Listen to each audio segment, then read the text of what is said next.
श्री शिवाय नमस्तुभ्याम, हर हर महादेव, जय महाकाल। कैसे हैं आप सभी लोग? देखिए, आप सभी को पता है कि कल है 4 अगस्त 2025 का दिन और कल के दिन पड़ रही है श्रावण मास के महीने का आखिरी सोमवार। और इस आखिरी सोमवार के दिन ये शहद का जल का उपाय करना बिल्कुल भी मत भूलना। पूज्य गुरुजी ने कहा, जब आपकी कोई कामना, कोई इच्छा पूरी नहीं हो रही है, आपके कार्यों में लगातार बाधाएं उत्पन्न हो रही है, नौकरी को लेकर के, व्यापार को लेकर के समस्याएं काफी ज्यादा बनी हुई है, पूज्य गुरुजी ने तो यहां तक कहा कि आप जिस कामना से करते हो आपकी वो सारी मनोकामनाएं पूरी होती है। इस सावन के आखिरी सोमवार जिस दिन पड़ रही है दशमी तिथि का, ये सबसे अचूक उपाय करना बिल्कुल भी नहीं भूलना है। गुरुदेव की कथा से सुनकर के और समझ करके पूरे उपाय को बहुत आसान भाषा में आप सभी लोगों को बताऊंगा, परंतु उससे पहले आप सबसे बस एक छोटी सी प्रार्थना, जो लोग पहली बार आए हैं ना, चैनल को सब्सक्राइब जरूर कीजिएगा। लाइक करके देव आदिदेव महादेव का कोई सा भी प्यारा नाम कमेंट बॉक्स में लिखना बिल्कुल भी मत भूलिएगा।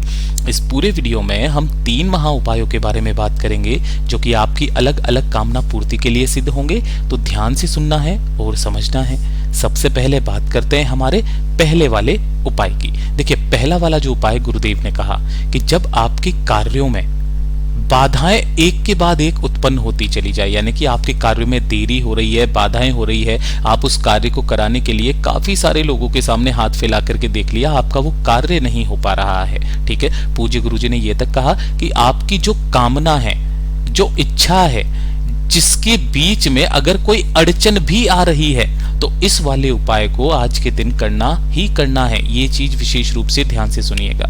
गुरुदेव ने कहा, 1 लोटा शुद्ध जल लेना है अपने घर का तांबे के कलश में। इसी के साथ में आपको लेना होगा मात्र 1 बेलपत्र। अब ध्यान से सुनिएगा, बेलपत्र नहीं मिलता है ना, तो महादेव की शिव जो बेलपत्र चढ़ा है उसे धो करके उठा करके काम में ले लेना, ठीक है। तो मात्र 1 बेलपत्र आपको चाहिए। इसी के साथ में आपको चाहिए होगा थोड़ा सा शहद, ठीक है। अब जो भी शहद लोगे ना, ज्यादा नहीं लेना, आधा चम्मच के बराबर ही आपको शहद लेना है, इससे ज्यादा नहीं लेना है। और सबसे महत्वपूर्ण चीज जो पूज्य गुरुजी ने बताई है वो है थोड़ा सा गंगा जल, है ना।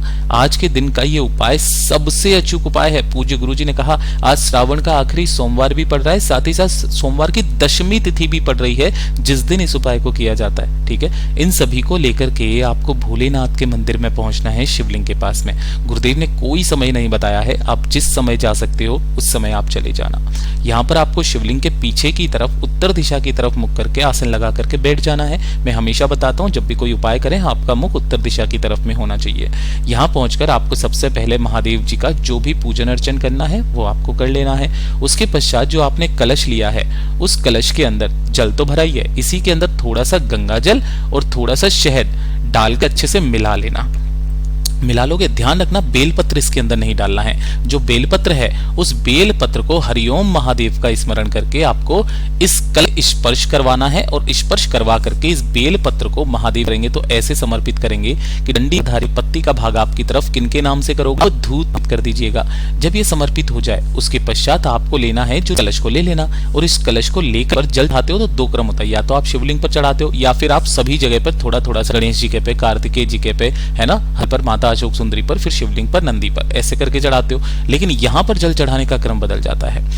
दोनों हाथों में आपको इस जल को लेना है, अपना नाम बोलना है, गोत्र बोलना है और जिसको कहना है, और कामना को कह करके जल की धार इस वाली बेलपत्र पर लगानी है। जल की धार तो आपने लगा दी, लेकिन उसी धार को ऐसा का ऐसा ही लगा दी, इस तरफ बढ़ाना है ना, आगे की तरफ बढ़ाना, ऐसे ऐसे। और कहां तक आपको लेकर के जाना, जलाधारी। पूज्य गुरुजी ने आखिरी सोमवार पड़ रहा है जिस दिन दशमी तिथि है, जो व्यक्ति कर लेता है, से इस उपाय को करने आता है, उसकी समस्त मनोकामनाएं पूरी होती है। वो जिस कार्य के लिए करने आता है उनके कार्यों में प्रगति होती है, कार्यों की सारी बाधा कट जाती है। अद्भुत और अचूक उपाय है, जरूर कीजिए। दूसरे उपाय आप सभी लोगों को करना ही करना है, क्योंकि वाला जो है ना, यह है श्रावण मास तिथि का उपाय, और इस बार पड़ रहा है के दिन आखिरी सोमवार जिसका हो जाता है।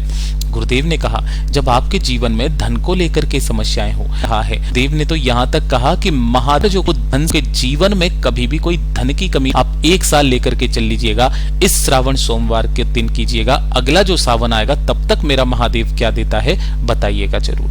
पूज्य गुरुजी ने कहा, आपको लेने होंगे इस तरीके से शमी के पत्ते, ठीक है। अब कितने शमी के पत्ते चाहिए, सबसे ज्यादा विशेष महत्व के पत्ते, और अधिक से अधिक आप जितने ले सको, 7 8 जितना जितने ले सको उतने शमी के पत्ते लेना है। पूज्य गुरुजी ने कहा उतना ही गुना फल आपको लौट के प्राप्त होता है।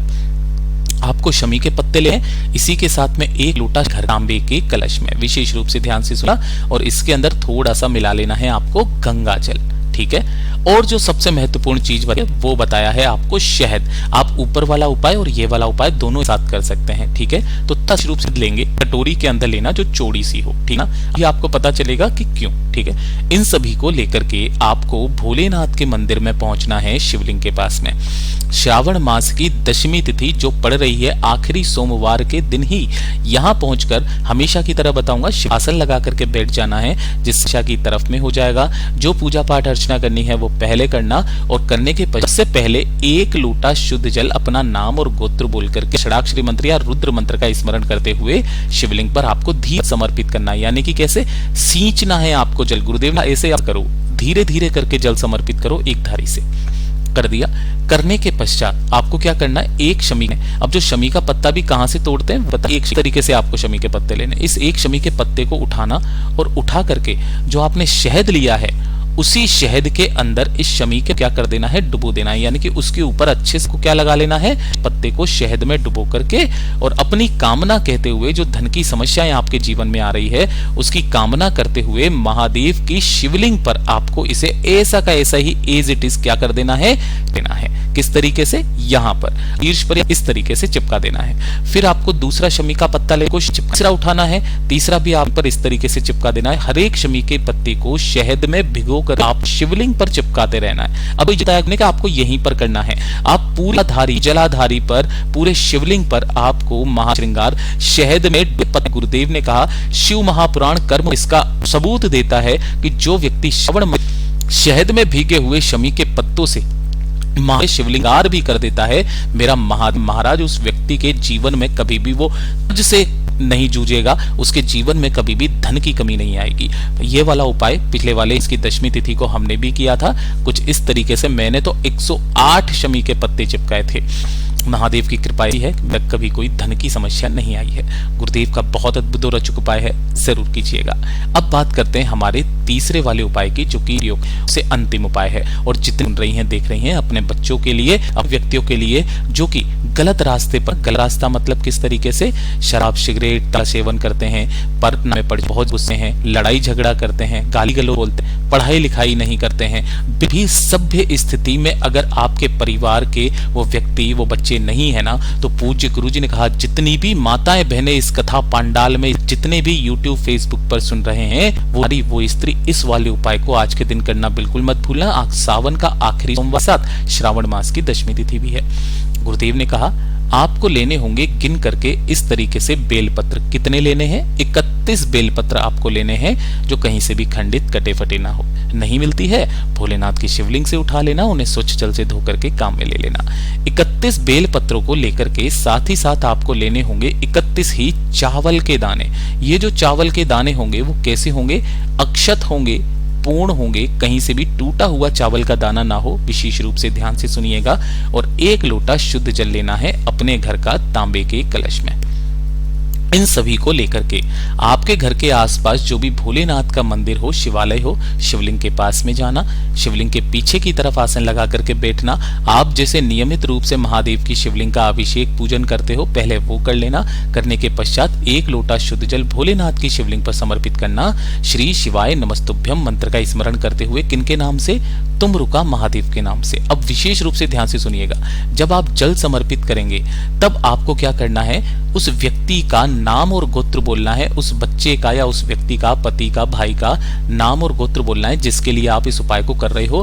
तुम रुका महादेव का नाम लेकर के आपको क्या करना है, यहाँ पर पहले जल समर्पित कर देना है। जब ये संपूर्ण जल समर्पित हो जाएगा, जल को समर्पित कर देने के पश्चात आपको लेनी होगी 1 बेलपत्र, ठीक है। और इस 1 बेलपत्र की बीच वाली पत्ती पर रखना है 1 चावल का दाना, और अपने हथेली पर लेकर के उस बच्चे का नाम और गोत्र बोल करके इसे माता अशोक सुंदरी के स्थान पर उल्टा समर्पित करना। जब आप उल्टा समर्पित करोगे तो चावल का दाना नीचे चला जाएगा और बेलपत्र इसके ऊपर आ जाएगा, ऐसे करके डंडी जलाधारी की तरफ, बीच वाली पत्ती का भाग शिवलिंग की तरफ में। फिर आपको दूसरा बेलपत्र उठाना है, अपनी कामना कह करके इसी वाली बेलपत्र के ऊपर समर्पित कर देना है। और इसी तरीके से आपको हर एक बेलपत्र की बीच वाली पत्ती पर एक चावल का दाना रखकर कामना बोलकर पूरी की पूरी 31 बेल पर 31 चावल माता अशोक सुंदरी के स्थान पर उस बच्चे का नाम और गोत्र बोल करके कामना कह करके रख देना। गुरुदेव ने कहा इस श्रावण मास की दशमी तिथि के दिन, ये आखिरी सोमवार के दिन जो माता जो बहन इस उपाय को कर लेती है ना, उसकी सारी मनोकामनाएं पूरी होती है। चाहे बच्चे को लेकर के हो, पति को लेकर के हो, भाई को लेकर के हो, कोई बिटिया भी है तो उसको लेकर के भी वो इस उपाय को कर सकते हैं। पूज्य गुरु जी के सभी उपाय बहुत ही ज्यादा खास और अद्भुत हैं, जरूर कीजिएगा। वीडियो पसंद आए तो लाइक जरूर करना, ज्यादा से ज्यादा शेयर कीजिएगा। मैं आपसे मिलता हूं अगले वीडियो में, तब तक के लिए ओम नमः शिवाय, जय महाकाल।